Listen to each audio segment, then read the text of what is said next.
Saul, welcome to the show. Thank you, Yigal. So good to be here. And I just want to thank your audience too for tuning in. I know as a father and a husband and someone that manages many careers that our time is really, really limited. So those of you that are listening, I really appreciate you being here today to share in our conversation. Thank you so much for having me. My pleasure, and thank you. You talked about time. I know you're a speaker. You've got so many accolades, and you're running different businesses. So your time is very, very valuable. And so I can't wait for this conversation. So let's rock and roll, my friend. Awesome. Great. So first of all, in the pre-roll, we talked about that you're a husband, you're a father of four, you're a girl dad, and you've got a son as well. Tell me, kind of give me the history of you started as an animator. That was your dream, and you got a lot of no's in your life, but you Oh stuck yeah. to it. Tell us a little bit about what made you stick to it and keep moving forward. Yeah, great question. Look, I grew up in New York. I grew up on the East Coast, and I didn't grow up with any role model that did anything creative, right? I didn't grow up in a community where people were painters or filmmakers. I grew up with people who were lawyers and doctors and teachers and had businesses. And when I was a kid, I just loved drawing. I remember seeing the movie E.T. I was 11 years old. I looked up to the screen and I was like, "Mom, that's what I want to do someday." And my mom's like, "What? You want to leave planet Earth in a spaceship?" I'm like, "No, Mom, I want to be a director." And it was a big deal for me to come up with that dream and that goal. That was like one of the first steps of obviously achieving that goal was having what the goal was, what was my vision. And one of the things is, you mentioned earlier that I travel and I speak and I have the podcast and all the things that I do. And one of the main goals that I have when I speak to people is really helping them break out of their limitations in even achieving the goal. Just achieving a goal is such a thing to celebrate because so many people in the world will walk around aimlessly or walk around and the goals that they have are set for them by their communities or by what they know. How many people actually wake up one day and they're like, you know what, this is what I want to do. I always equate it to someone who's in a canoe, right? Yeah, the river's going to take you, the current's going to take you, your community is going to take you. People that have this job or this is what people do, you're going to end up down that river. But for us to stop that canoe, hold the paddle in our hands and go, let me tell you for a second, this is interesting. I like that I'm flowing this way, but here's where I want to flow. I want to go that way. That's the way I want to put my effort into. And so that was a big deal for me when I grew up in New York to achieve that dream, just to have the dream itself. Right. I'm not talking about achieving the completion of the dream, achieving the dream in my head, getting that clarity that I wanted to become a Disney animator. And that really solidified for me when I was, about 11, 12 years old. I saw that movie. And then apparently, when I saw The Little Mermaid, that's really what did it. I was a junior in high school and I had that goal. And by the way, this is before the internet. So you said you're a dad of three kids. So I got four kids. My kids, they think of the olden days as the 80s and 90s. That's the olden days, right? The 90s, right? And, back in those olden days, we didn't have the internet. So I had no idea how to achieve my dream of becoming a Disney animator. But what I did have was the most supportive mom in history. And my mom took me on a trip to Disney World to literally ask the Disney cast members, that's what they call their Yeah. employees, right? To ask those Disney cast members, how can my son become a Disney animator? And we were getting on the attraction, the boat ride. It's a small world. And we're like stepping on that boat, and the Disney lady's like, "How many in your party?" My mom's like, "Two. And by the way, my son wants to be a Disney animator." It was very embarrassing, right? But a Jewish mother, this is how you are, right? And the lady's like, "Ma'am, this is a boat ride. We don't hire animators here. So we go through the boat, and the woman says on the way back, she's like, "Look, if you want your son to work at Disney, he's got to go to the Disney casting building." It was 2 minutes away from where we were in Disney World. So we go to this office building and it was beautiful, whimsical, imaginative. I remember the doorknobs were made of brass. They look like the ones from Alice in Wonderland that Mm-hmm. talk, right? I open up those doors. I walk into this lobby area and there's gold statuettes of Mickey, Donald, Pluto, Goofy. Even the air in there was like Disney air, like pixie dust in the air. It was amazing. Finally, I go for the interview, and the woman in there says, "What are you doing?" I'm like, "Yeah, my name is Saul. I want to be a Disney animator." She goes, "Well, we don't hire those here." I'm like, "Well, who do you hire?" She says, well, we hire people here who want to work in the rides, like people that make the teacups spin around or make the Dumbo ride go up and down. I'm like, that's not really my dream. She goes, well, hold on a second. And she walks out, comes back in 2 minutes later, and hands me a piece of paper that became the most valuable piece of paper I have ever held in my hands, other than my wedding ketubah, my wedding contract, in case my wife's listening. Right? Of course. Number 2, honey. The woman handed me a piece of paper with a list of 8 schools, 8 art schools that Disney recruits their artists from. And she said the phrase to me, if you want to be a Disney animator, you need to go to one of these schools. Boom. That was it. That was where I had the equation in my head. Saul plus one of these schools will equal dream of becoming a Disney animator. And, for anyone listening right now, if you are lucky enough to have clarity on something you want to achieve, whether it's career, whether it's something in your relationship, whether you're a dad and you're like, you know what, I'd rather not be the dad that yells so much. That's a goal. But now comes the big question. How are you going to achieve it? You go to a great restaurant, you taste a creme brulee, tiramisu, whatever dessert you like, you want to make it at home. You can do it if you have the recipe. Well, that's what that piece of paper was, Yigal. That paper was the recipe. And in my head, I saw it as an equation. Saul plus go to one of these schools will equal dream. And that's what started off me getting the clarity and now knowing the how. And like you said, yeah, I did go through a lot of no's and I did go through a lot of rejection. And ultimately, the thing that propelled me to not give up was somewhere deep inside. I had a vision that I was going to live that dream. And, probably the number one question I've been asked throughout my life is, where did that come from? Who did you think you were to be able to achieve that? You watch a Netflix documentary on whatever inspires you. I mean, for me, I grew up in the olden days, right? So it was number 23. It was Jordan, right? It's not LeBron James. I'm sorry, everyone. The GOAT is MJ. I'm the same. You're the same, right? Yeah. It's funny because my son, he'll go to school and he gets into arguments with some of the other boys over who the GOAT is, right? And my son's always like, it's Michael Jordan. And I really feel like sometimes my son, he's really not defending Michael Jordan. He's defending his dad. Yeah, of course. Yeah. Right? It's basically my dad versus your dad. Your dad thinks it's LeBron, right?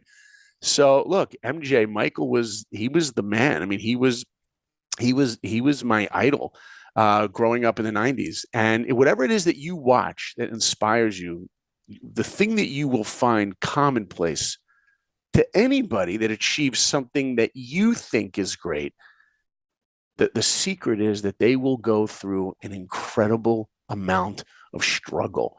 Yeah. You see, all of us will go through struggle. That's what it means to be human. But they will go through an incredible amount of struggle. And I like to say, nobody wakes up great at anything. We look at these people that achieve greatness and we're like, oh yeah, that why they did that, because they're really talented, or because he's a great basketball player. He's really good with numbers. Of course, his business skyrocketed. Believe me, he wasn't always good with numbers. Nobody wakes up great at anything. So the question we need to ask ourselves is, so what's stopping us? What's stopping us from really thinking that we can do it? And, MJ was my hero. He accomplished incredible things. And he definitely inspired me in the 90s to push hard and to not just go through pain, but to grow through pain. I love that. Let me ask you this question. You mentioned 2 things. You talked about clarity and staying the course. And you said that your mom was extremely supportive. Yeah. What about everybody else? Right. Who has normal parents, you mean? Or you say everyone else in my life who's in your community. Like, I see, yeah. Growing up in the Jewish community, there's this way that you need to be a doctor, lawyer. You've got to do these things. And being a Disney animator is one that's really off the cuff to left field. For sure. And so it was amazing that you had a mom, and you have a mom that's very, very supportive. How was it with everybody else, your friends, your community? Were they as supportive, or was there a lot of pushback and kind of laughing at what you wanted to do? Wow. Yeah, that's a good question. I've been interviewed so many times. I've never been asked that question. So you're making me dig deep here, man. You're making me, because I want to give you real answers, Yeah. So, wow. Okay. Here comes the sad part. First of all, I didn't have any friends. Okay. Wah, wah, wah. I didn't have any friends. Yeah. I mean, I was I grew up in a community that was very materialistic. Uh, and while my father was a successful doctor and my mother was a successful cantor, my Wow. mother was a chazanit. Yeah.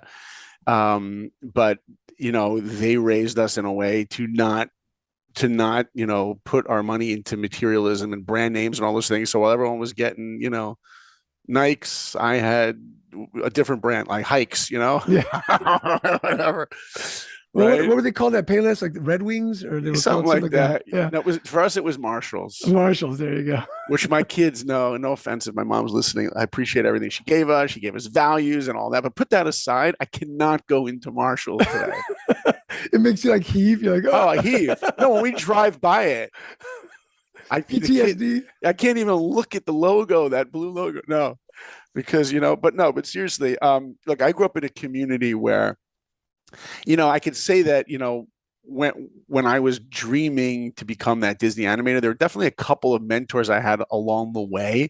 I mean, one of them was really in sixth grade. I used to get thrown out of class a lot for not doing what most people did to get thrown out. You think of getting thrown out, you're talking, you're disrupted, you're Troublemaker. trouble. No, I wasn't doing any of that. I got thrown out of class for singing, like just humming, a lot, right? Because I don't know, that would just occupy me, Well, it comes from the Chazanit, the you got that in your right, blood. from my mom, right? There I was sitting in, chemistry, and in the back you hear "Call Nidre." No, I wasn't doing "Call Nidre." I was probably singing Journey. Don't stop, Nice. believe. Like it. So yeah, but I used to sing a lot, and I remember in sixth grade I got thrown out of class, and when you got thrown out back in the day, there weren't a lot of rules like today. Like you get to the office, back then it was like you just leave the class, and I would sit in the hallway, and outside the sixth grade hallway, right next to our classroom, was the art room. And the art teacher would see me almost daily sitting there, and she knew that I excelled at art. So she made a deal with my art teacher, with my sixth grade teacher. She said, "Look, if you're going to throw him out, at least let him come hang out in the art room," Nice. which worked just a couple of times, because then my sixth grade teacher was like, "Well, that doesn't help. We're rewarding him." Yeah, you're just gonna keep humming and singing Oh, Journey. yeah, dude, exactly, right? The repertoire of Journey built very quickly. But she used to bring me into that art room. At first, it started out that I was going to help her clean the art room. I remember now, I was going to clean brushes and help her, whatever. But she really took a notice in me and really gave me this great mentorship. Eventually, my parents got me an art teacher in our community to come to our home, because we didn't have a strong art program when I was in high school. Eventually, when I got to high school, I had a private art teacher that came to the house, and she taught me to draw. And I remember the first day she said to me an incredible line, which I never forgot. It's really fueled a lot of my life. She said to me, "Saul, drawing is about seeing.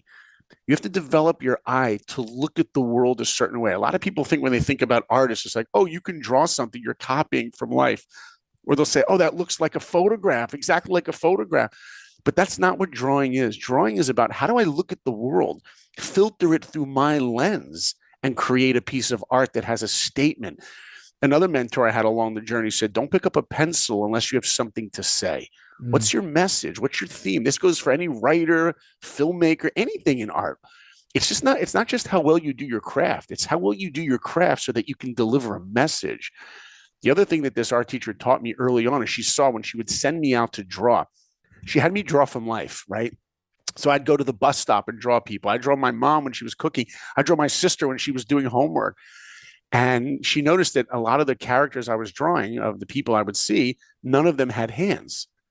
And my art teacher's like, "Are you drawing people without hands? Like, do these people not have hands?" I'm like, "No, they have hands." She goes, "Why aren't you drawing them?" I go, "Well, because that's kind of hard for hands for me." And she goes, "Okay, good. Here's your homework. For the next 3 months, you're going to draw your hand from a different position every single night before you go to bed." Wow, right? And you know what happened in 3 months? I actually got really good at drawing hands. And she taught me an incredible lesson, is that we have to approach our weakness with the goal of turning it into our strength. Love that. Get out of our comfort zone. Because so often what we do is we love to do activities that we do well. Think about that for a minute. Everyone listening, we love to do activities that we do well. Why? Because then we get that feeling when we look in the mirror, like, hey, look what I just did. I did that well. So I'm going to do that again. and I'm going to feel good about myself. What if you could feel good about yourself, as good about yourself from doing something well, for doing something not well, but you have the clarity that you want to make it your strength? Like, that's the people that excel. And she taught me to turn weakness into strength, an amazing teacher. But eventually, as my journey into the filmmaking world got more and more successful, yeah, the rest of the community came around. I remember on the first movie I worked on, Yigal, at Disney, was the movie Pocahontas, right? This is BF, before Frozen, right?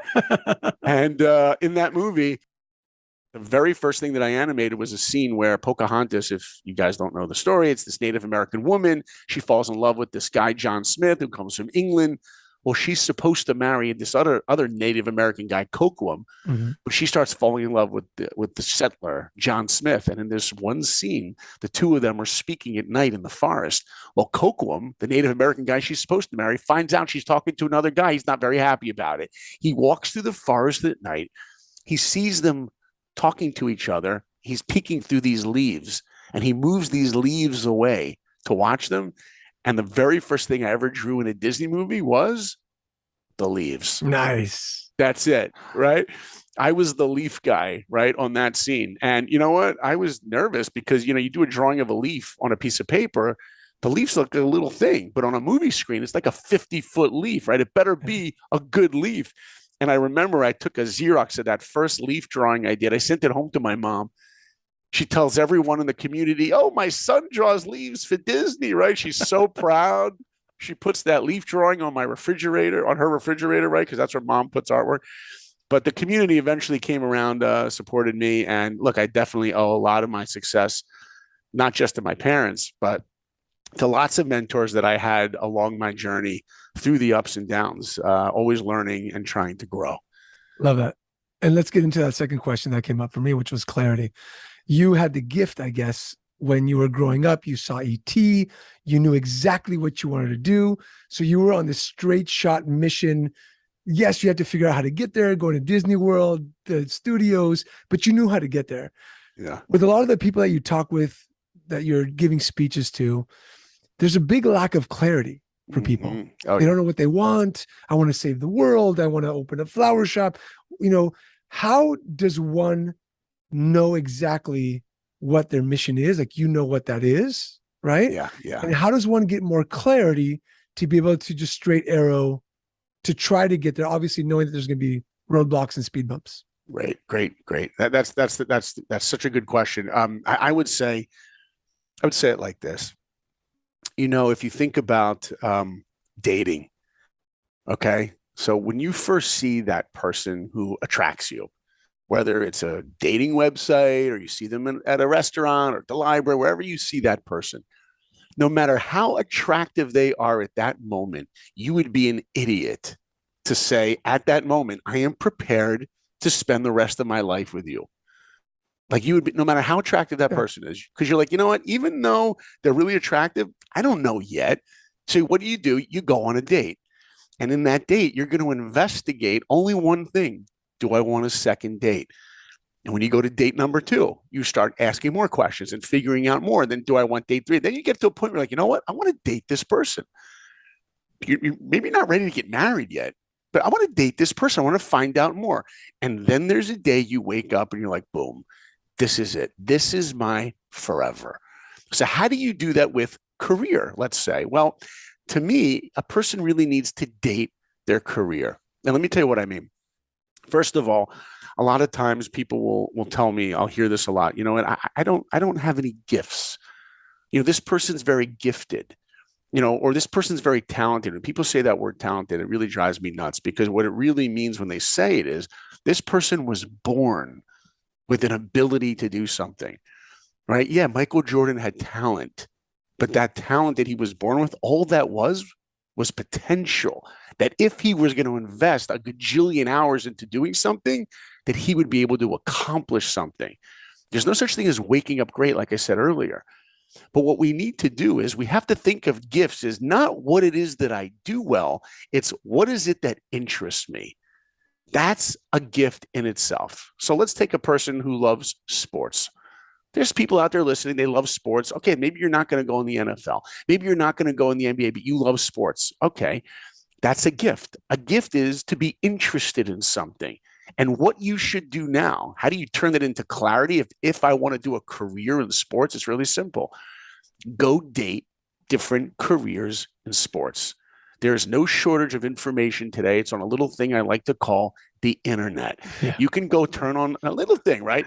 Go check out LinkedIn. Go find every sports person in the world who does anything, and you could read everything up about them.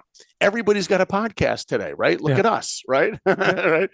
And you could go figure out so much and go find out, what does a sports agent do? I don't know if I'm interested in this being a sports agent for the rest of my life. Of course you don't know. So go find out. And what you do is you make a list of 10 sports agents and you go attack them with questions. You find their offices and you beg them to meet you for lunch, or you stand outside and say, can I have a 10-minute meeting with you? I'm not going to leave in front of your car unless you answer these questions for me. I'm going to stalk you for a while. I'm going to stalk you. And what do you ask them? What's the greatest part about your job? What's the worst part about your job? And that's a date right there. And from that conversation, you're either going to get sparked and interested to ask more questions. You're going to be like, no, that doesn't interest me. So we need to date our potential careers based on a little bit of interest that we have. Each one of us is like a diamond. And a diamond is bright, the more facets that it has, right? If it's only one facet, it ain't going to have no brightness because there's no light reflecting off of anything. So each one of us has lots of different interests, or at least the potential for different interests. So for me, Yigal, you guys know that I love filmmaking and I love animation, but let's put that aside. Let me tell you what else I love. Get ready. I love tomato sauce. Okay. I bet you didn't see that coming. Like tomato sauce or ketchup? No, like tomato sauce. Gotcha. Okay. I'm talking, sauteing the onion and then the garlic at the right time. And then, the basil and the San Marzano tomatoes and how do you do it the right way? And I've spent 2.5 to 3 years perfecting tomato sauce. Your tomato sauce. Oh yeah. Yeah. Like literally 2.5. Like what if you woke up and you were like, I got one goal, tomato sauce. The most epic tomato sauce ever. What? I can't do it. I can't do it. What? Gordon Ramsay can do it. Right. Right. Don Corleone, whoever can do it. And I can't. If they could do it, hey, I could do it too. And by the way, even just a couple of days ago, I called up a chef in a restaurant in Little Italy, New York. He didn't know who I was.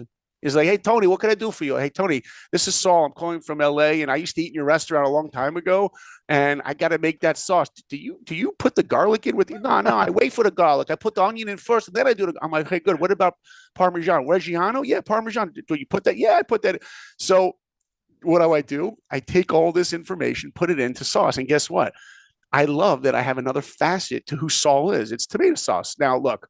And you're about to pitch your sauce on the show. Oh, yeah, right? I know. My kids are like, Dad, you should sell sauce. It's so good. I'm like, come on.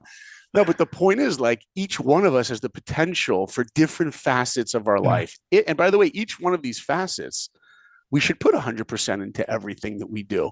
We should put our 100% into it. So what do I bring it up for? Because you know what? If I had another job potential, I would love to go to cooking school for 4 years. And my wife's like, honey, you should go. And maybe there will be that time that I'll get to go. But the point is, anyone out there, if you're walking around right now and you don't have that clarity on what it is you want to do for your career, just find a little inclination of something that interests you a little, and then go investigate it, put some effort into it, and see if it turns into something that interests you a lot. With that being said, there's got to be some peace involved here. Let me explain what I'm trying to say. When you were growing up, you had this mission. There was a lot of no's. You had faith that this is what you wanted to do, that you were going to get there. Yeah. Right. Yeah. And obviously you're a man of faith. And I watched a whole video on you speaking about not the Arizal, but the who was that? I'll bring it up right now. But you mentioned a book, right? And the Ramchal. The Ramchal, thank you. Yes, I even put it into my Amazon cart. I did. Wow. Yeah. So I bought it. I'm like, I'm going to read this. Oh, that's the book right there, man. Yeah. The Path of the Just. So the Mesilat Yesharim, or if you're Ashkenaz, the Mesilas Yesharim. Yeah. So my question to you is this: is as people are doing this, Some have a lot of overwhelm, stress. Okay, my dream, pay the bills. What am I going to do? This sounds like something I should start when I'm 18. I'm 43. There seems to be a peace within you to be able to have the clarity, to be able to know where your canoe is going, to be able to live this life of awesome.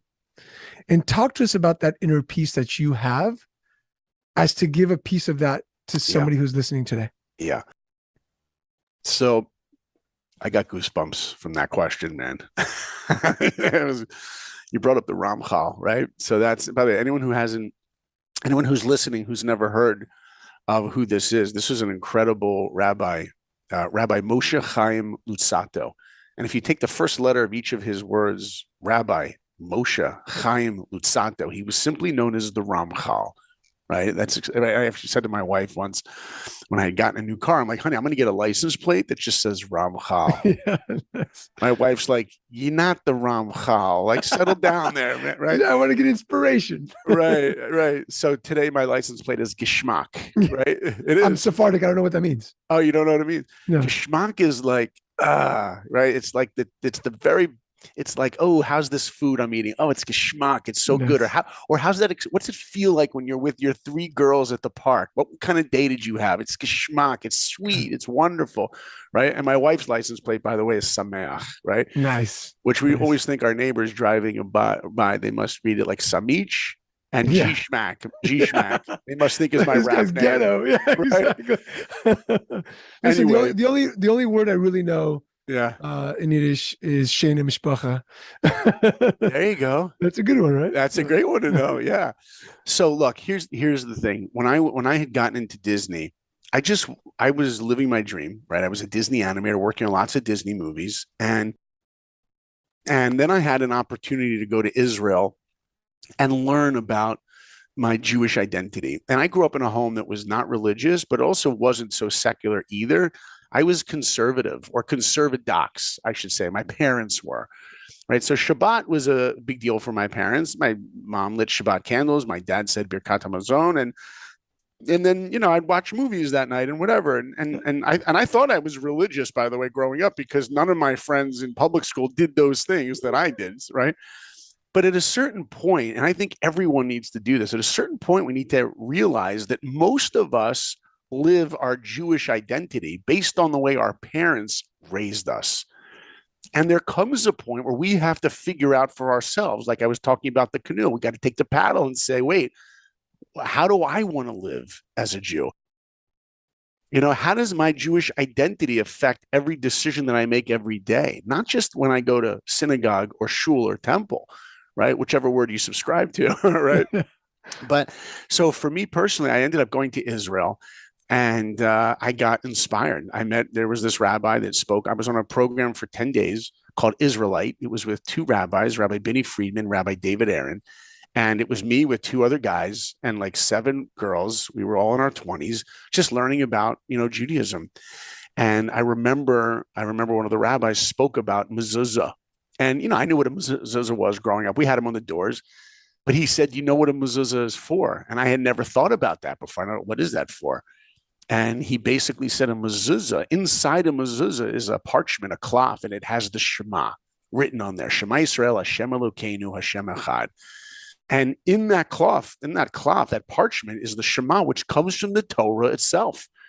And he says, we're commanded in the Torah to take those words, which are so special. They come from the Torah, which is a love letter from God to humanity. And we're commanded to take those words and put them on our doorway. And I remember the rabbi asking us a question: why would you take something that's so precious and put it on a doorway? Think about the things you have right now in your home that are valuable. You're not going to put them on your doorway. What's a doorway? And this is what the rabbi said that inspired me. He said, a doorway is not a place that you hang out. It's a place of transition. You're going from your house out into the world. A mezuzah is not a thing. A mezuzah is an opportunity to ask myself a question. I'm going out into the world. What kind of a world do I want to create? What am I living for? We go into our home, we wipe off our feet. Well, there's that mezuzah again. Think about it. When you're going into your home, I'm going to my home. What kind of a home do I want to create? What are the values I want to have in my home? Why do I need a partner to help me create a home. You know, I work in Hollywood, and people think, oh, you work in Hollywood, you must have a cool job. Must be fun. It's fun. You have a cool job. It's fun. Guess what? It's still called work. Yeah. You know what that means? Some days it's difficult. Just like every job out there, it's difficult. Why? Because I deal with all kinds of people, and because writing is difficult. Some days I'm driving through the canyons to get home. I have a lot on my mind. You know, this writer is like this personality and this producer's like this, and I can't crack this story. It's difficult. And if I'm about to walk into my home, I could walk into my home and I had a really bad day. My wife could see my face. She could get the kids, get them away from daddy because daddy's had a hard day. Guys, daddy's had a hard day. Let daddy sit in his chair. Give him the remote. Let me get him a cold beer, right? The cliche, right? His TV dinner. TV dinner, right? But you know what? There's that mezuzah. So I'm about to come into my home. That mezuzah is there to whisper 2 words into my ear before I come into my home. You know what those words are? Grow up. Oh, you had a tough day? Grow up. Do you even know what kind of day your wife had? As a matter of fact, you had a hard day, leave it at the door, walk in your home, and the first thing out of your mouth to your wife should not be talking about your day at all. You know what it should be? Honey, what kind of a day did you have? Guess what? What about my daughter? I have a 9-year-old daughter, Naomi. What, she can't have a tough day? You have a little one. How old's your little one? 1.5 years. Okay, so she ain't talking yet. Or she's No. talking, but she's not having a tough day yet. No, but my 7 and 4-year-old will have just like yeah. emotional tough days for sure. Exactly. They go through emotions, our kids. Yeah. So you know what that mezuzah is there? It's to remind me, leave your crap at the door. Leave your anxiety, leave your emotions, leave your frustrations at the door, and go enjoy your wife and your children. Go be there for them. And what I learned in that trip to Israel was that a mezuzah, it's not a thing, it's an opportunity. That changed the way I looked at the rest of my life, was just learning about mezuzah, by the way. And I can tell you from that moment on, I actually said to the rabbi the last day, I said, you know, I don't want to just be Jewish anymore. I don't want to just be Jewish. I want to live Jewish. I just didn't really know what that meant for me. And that's what really jump-started my journey into learning about Judaism and Shabbat and all these things. And the more that I found out about it, the more I dated Judaism, the more I found out I was ready for a commitment. But the biggest change that happened to my mindset was once I became a Disney animator and went to Israel, came back, I really wanted to incorporate Judaism to every part of my life. And I was directing a Winnie the Pooh movie at the time for Disney. And the first day on that movie, I, as the director, had to look at a drawing of the 100-acre wood where Winnie the Pooh lives. And I looked at the tree that he lives in. He has like a door on his tree. And I'm like, yeah, that looks good. And my job was to sign the corner of it to approve that drawing before it would get sent to the painters in the background painting department to color it. So I look at the proportions. Yeah, it's good. And I sign it. Everyone leaves the room. And then I'm like, wait a minute. Don't Disney artists like hide things in the movies? You ever heard about that? Yeah, for sure. So what do? I go over to the drawing and I sharpen the pencil. And next to Winnie the Pooh's house, I drew in a mezuzah. No way. You got it. Yeah, I hit it. And now he's not Winnie the Pooh. He's Winnie the Jew. Yeah. I knew he was a tribesman. I knew it. He was in the tribe. All the complaining.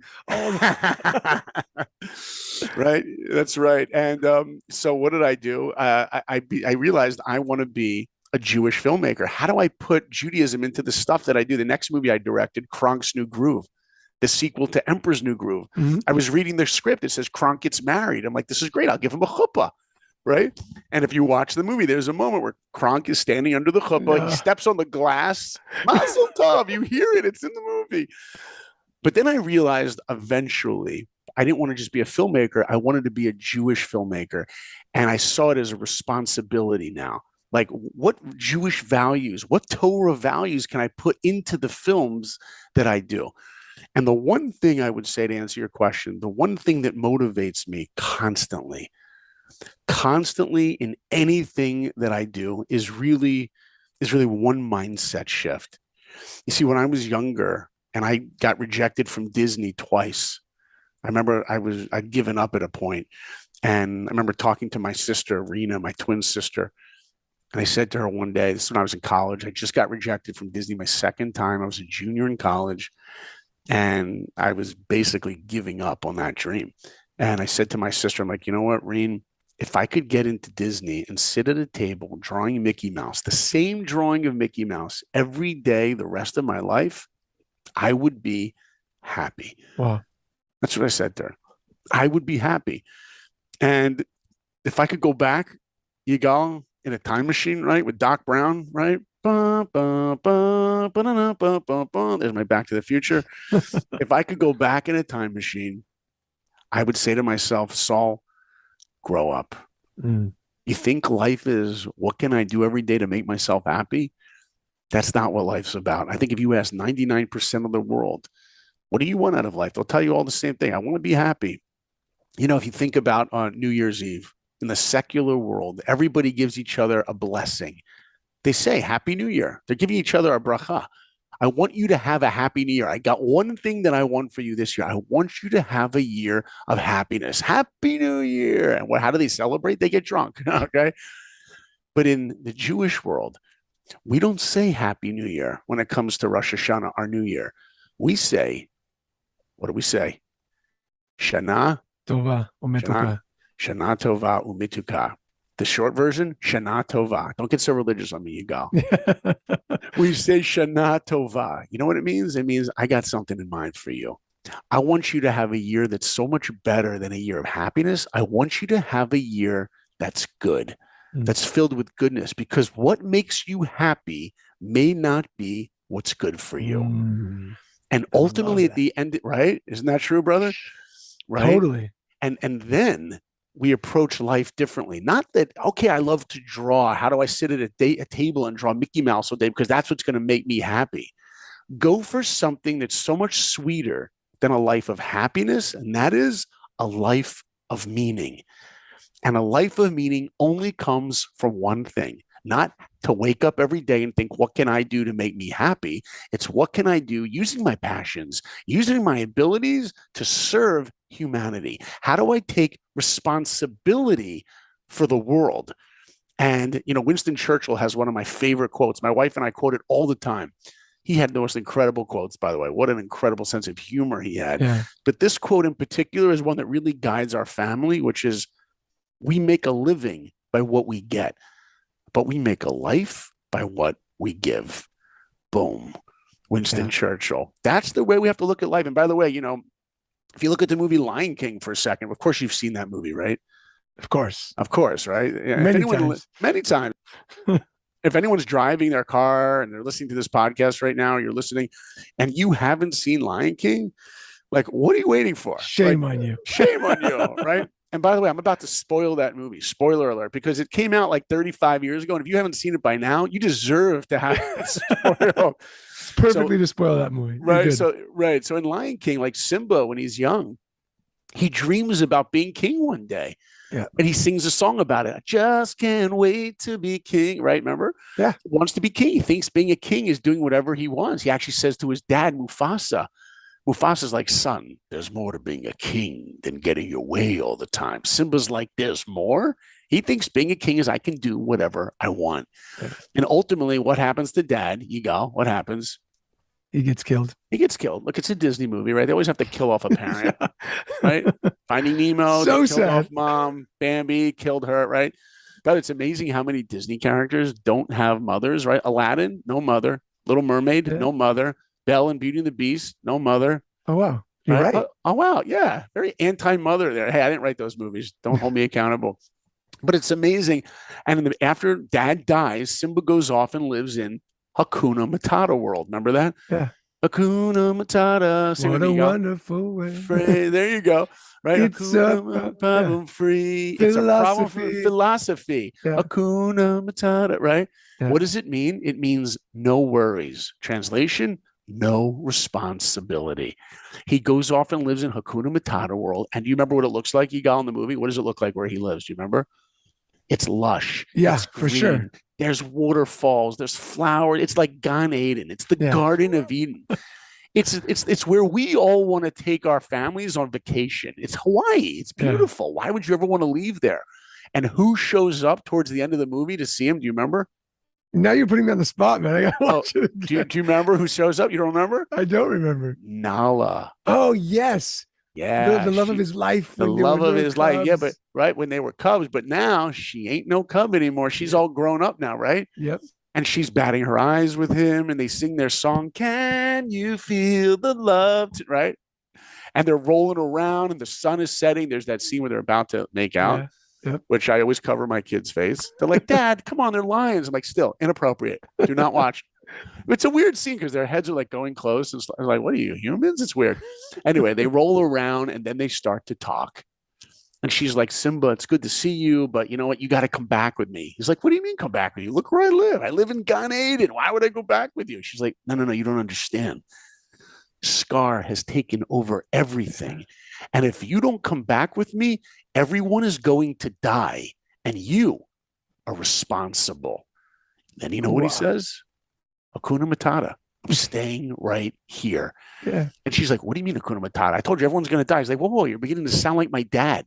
She goes, "At least one of us does." And you know what she does? She leaves him. Yeah. But wait, I thought you were rolling around in the sunset with him a minute Yeah. ago. She actually sees his potential that he doesn't even see in himself. She actually sings about it. She sings, "Why won't he be the king I know he is, the king I see inside?" She leaves him. He's left alone. Rafiki, the baboon, comes over, hits him on the head, sees his reflection. His father's in the sky. "Remember who you are." Remember? Simba goes back, defeats Scar, and Lion King becomes the biggest animated movie in history, BF, before Frozen. And it didn't become such a big movie because we love movies about lions. It became the biggest movie because that movie gives us a taste of what real greatness is. You know what it is? Taking responsibility for the world. So, what's the tool for us in our lives? The tool for us in our lives is to wake up every day and look at the potential of a day as the ability to respond. Because responsibility, if you think of that word responsibility, it's actually the ability to respond. That's it. And where do I have the ability to respond? That's what we have to figure out every day. And I'm telling you, for me personally, there's nothing more motivating in my life than to wake up and see the potential I have in a day, in an hour, in a minute to make an impact. Because when we do that, and when we approach the day like that, when we approach our lives like that, that brings a life of meaning. And the life of meaning comes from not what I'm accomplishing. It's what am I trying to accomplish? Do I walk into a room and I have a sensitivity that I want to make an impact, that I want to help someone out? You know, I have a podcast, as you know, called Life of Awesome, right? And I interviewed on my podcast many incredible people, but the one episode that still is by far the most impactful for me personally was George Foreman. Oh, wow. Right? George Foreman. Now, you know him. What do you know George Foreman from? Boxing and then the George Foreman grill. Okay, so you're over the age of 30, right? Yes. Because you know him from boxing. But believe me, if you're under the age of 30, you're like, what boxing? I thought he makes a grill. Right? And by the way, George Foreman told me, he's like, most people actually know him from the grill and don't know him from boxing. Yeah. And yet, when it comes to boxing, the guy was a gold medal winner, heavyweight champion twice within a 20 years. He was heavyweight champion when he was like 19, 20 years old. Then 20 years later becomes the oldest heavyweight again, comes out of retirement. Incredible story. So I list all of his accolades in the intro. I'm like, George Foreman, right? He's a heavyweight boxer, grill, made $138 million the first year on the grill. I mean, the guy is successful, a crazy entrepreneur, right? I go through all of it. Father, grandfather, great-grandfather. After that intro, he says, "Saul, you know what I'm most proud of on your list?" I'm like, "What, George?" He goes, "Great-grandfather." He didn't mention any of his accolades. He mentioned his family and the impact he's making. So I asked him at the end of the episode, "George, what's your legacy? What's the legacy you want your children to remember about you? What's the legacy you want the world to remember about you?" Because, by the way, everyone listening right now, there's something we all have in common that we may not realize. You know what it is? We're all going to stop breathing one day. Yeah. It's a fact. You can't escape it. It doesn't matter how much zeros are in your bank account right now. One day you're going to die. We're going to die. And it's not a morbid thing. Steve Jobs had a great quote at a Stanford address he gave. He said that realizing that he was going to die was the best motivation he ever had to try something new. And for all of us, we're gonna die one day. What's the legacy we want our children, our communities, the world to remember about us? And you know what George says? He goes, "There's just one thing I want the world to remember: that I loved humanity and I tried to make a difference. That when I walked down the street and I saw another person, I would smile at them, and I could light them up for just a moment, seeing their own potential. That's what I lived for."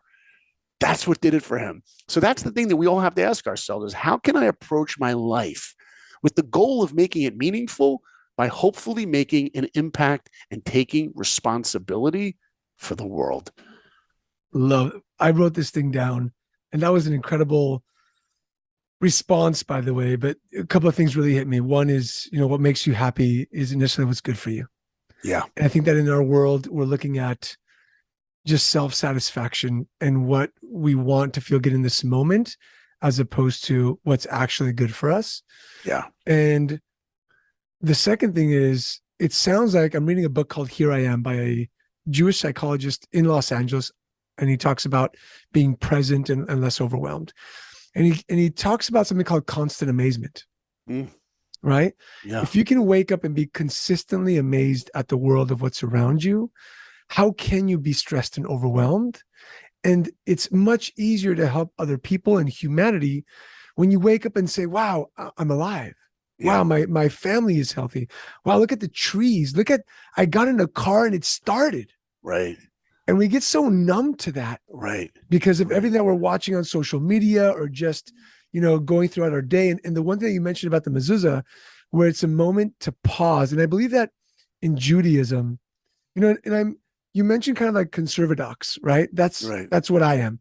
Yeah. We go to temple, we sit separate. I'm not Shomer Shabbat. I only eat kosher meat and chicken. I'm kind of a conservadox. Yeah. In that way.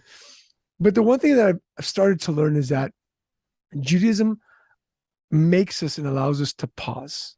Wow. And to look at the water that we're drinking and say, you said in your videos, I've seen lots of people say it, just shako, like, right. Just a quick pause. Kistam is a pause. Right. And then I thought to myself, wait a second, why do we pay 3 times a day? This is insanity, right? Why do we sit there and say the same things over and over again? But if I think about constant amazement, then what I should be praying for is that the fact that I've been alive for the last 4 hours. Right. Right. If we woke up with that, if you couldn't see for 1 hour during the day, no matter how much you looked, you couldn't see, boy, would you always appreciate, seeing, right? Yeah. I always say, like, when do we appreciate walking? When we see somebody who can't. Yeah. Right. I was woken up to this idea. My father passed away. Wow. Sorry. About 2 years ago. Wow. And, burying my father, and I'm sad, I was actually sad and kind of happy because he had Parkinson's and dementia. He was suffering a lot. But the thing that really got to me was life is short. Yeah. He always said, I'm going to in the future. I'm going to work now so that I can go on vacation. I can hang out with my grandkids, and he didn't get the opportunity. And so what you're talking about here is mind blowing. It's just, it reminds me. There's a song, I don't know if you're into country music. Okay. A lot of people out there are like, I like all music except for country. I hear that from people. I like all music except for country. Well, guess what? Time to grow up and listen to a little country music. You live in America, you better understand a little country. But a lot of people were raised with country music. They think is this old time Kenny Rogers, Dolly Parton stuff. But country music today has so many deep messages. There's nothing like it. And there's a song that I'm begging every one of you to listen to. That's right. The person who's sitting here listening going, yeah, I'm not going to listen to that country music. No. Yeah, you are. Today, it's on. Okay. Get out of your comfort zone. Go find a song from Cody Johnson. The song is called Til You Can't. Just check out the song Til You Can't. It's exactly what Yigal is talking about. We think we have all this opportunity ahead of us to accomplish all the things we want until you can't, and it motivates us. By the way, Yigal, it's in the Talmud. It talks about that if we had a choice to go to a wedding or a funeral, choose the funeral. And most people hear that. They're like, wait, why would you choose a funeral? Wedding? They're going to serve sushi. There's going to be champagne.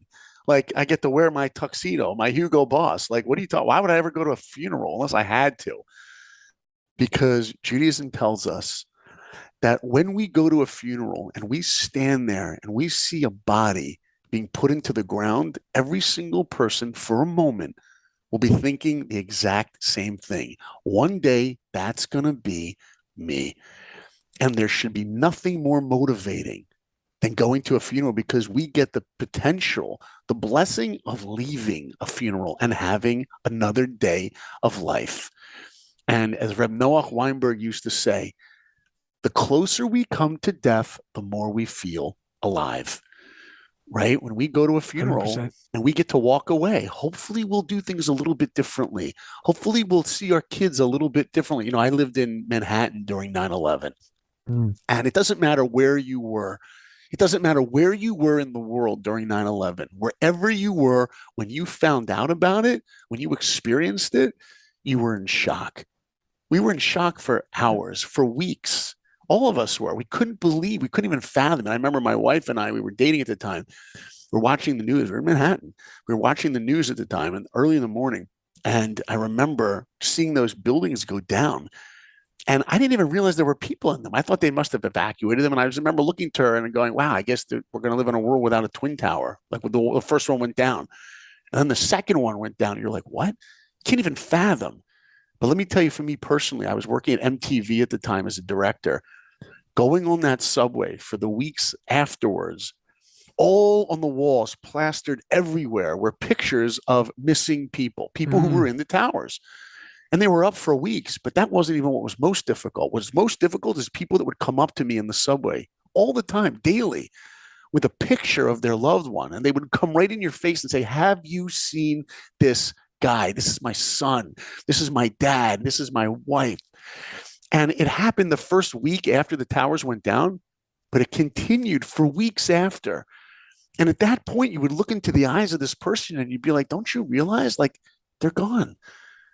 Like, they're gone. It's been a month and you're still walking around with that piece of paper. They still had that hope. And let me tell you, New York was a town at that time, right before 9/11, where you heard loud music and you heard there was fighting, and there was, it was like a loud city. It was always stuff around you. Right after 9/11, you could hear a pin drop anywhere. People were so cordial on the subway. They were helping. People played their music soft. Like, the city got the rug pulled out from under it, and everyone became a mensch. It was a beautiful thing. And let me tell you, for me personally, after going through that experience, it gave me my own perspective into the potential of life and trying to appreciate life. And, you know, there's an idea in Judaism that nobody will ever live past the age of 120. That's the age. They say that Moshe Rabbeinu, Moses, lived till 120. And there's a blessing that we say to a person, we say to a person, may you live to 120. That's the blessing.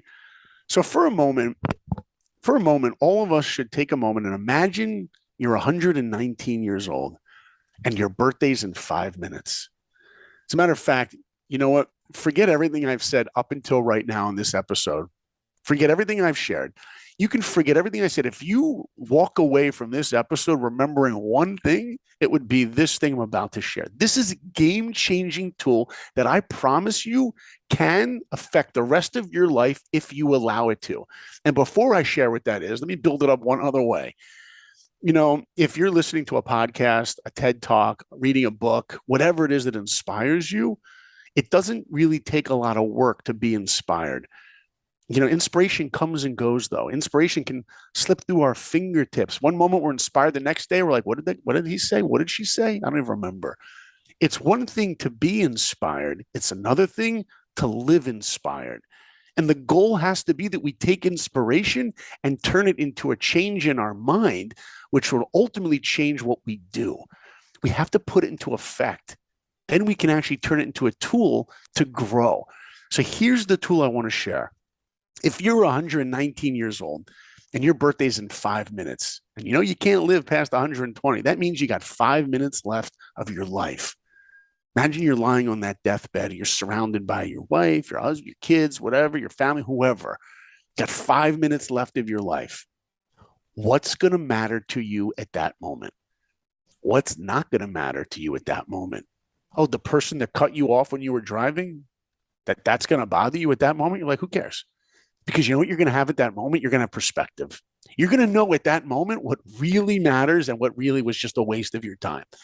You know, I work in Hollywood, you go, and there's not a day that goes by that somebody doesn't text me or call me and tell me another show that I need to watch. They're not like, oh, there's a show you should watch. It's fun. If you ever find the time, they're like, no, you don't understand. Stop what you're doing. Stop. You have to watch this show. You haven't watched Homeland? My brother says to me every day, you have to watch Homeland. You got to watch it.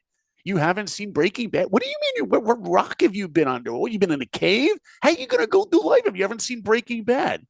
So, by the way, I will tell everyone there is a show that you do have to watch. The show is the best show other than Seinfeld and Curb Your Enthusiasm, I think, that's ever been made. It's the one my wife and I, we watch. We're clutched on each other's arms, crying on the couch. That's right. It's called This Is Us. I need to watch it. I've been meaning to watch. You go. Listen to me. You need to you haven't from Hollywood. This Is Us? You haven't watched the show? Right? But seriously, you have to watch the show. Incredible, meaningful show. It's a great show. When you watch that show, you will see that every episode will motivate you to want to grow, become a better father, better husband, and just appreciate life on a whole other level. But anyway, put that aside for a second. If you think about when you have 5 minutes left of your life, you're not going to be like, yeah, let me go binge watch Breaking Bad. Let me go binge watch This Is Us. No, you know what matters. So what's the tool? How do we take that clarity that we're going to ultimately, hopefully get one day when we're 119 and our birthday's in 5 minutes? How do we live with that clarity today? Because if you can do that, which you can, then your life will turn on a dime. And things that upset you, they slip through your fingertips. I don't care. Oh, so the waiter took 10 extra minutes to get your food. Big freaking deal. It's not Yom Kippur. You weren't fasting all day. Chill out. You're not going to die. After Yom Kippur, by the way. Well, I remember my son was fasting his first year, and he's like, Dad, I'm like, he was 13. It was his last Yom Kippur. My oldest daughter's like, Dad, if I don't eat, it's like the end of Yom Kippur. She's like, Dad, if I don't eat, I'm going to die. I'm going to die. And I'm like, honey, you're not going to die. All you're going to do is be just a little bit more hungry. You're not going to die. And then we tell our kids, like, they're old enough to fast. After you're able to break your fast, like just when you're able to, don't eat right away. Just because you can doesn't mean don't run to the table at the synagogue that they're serving all of, like, chill out. As a matter of fact, I bet you can go another hour if you really had to. Because if we have self-control over ourselves, if we can live with that clarity and not let those things control us, then we're living a life of awesome, right? Yeah, I love that. And I have to say something. You mentioned BF before Frozen. You know, what gave us AF was Let It Go. Right? What AF gave us was Frozen gave us was Let It Go, which is what you're talking about. Let it go, right? Let it go, people. Yeah. Are we gonna sing You Go? Let it go, let it go.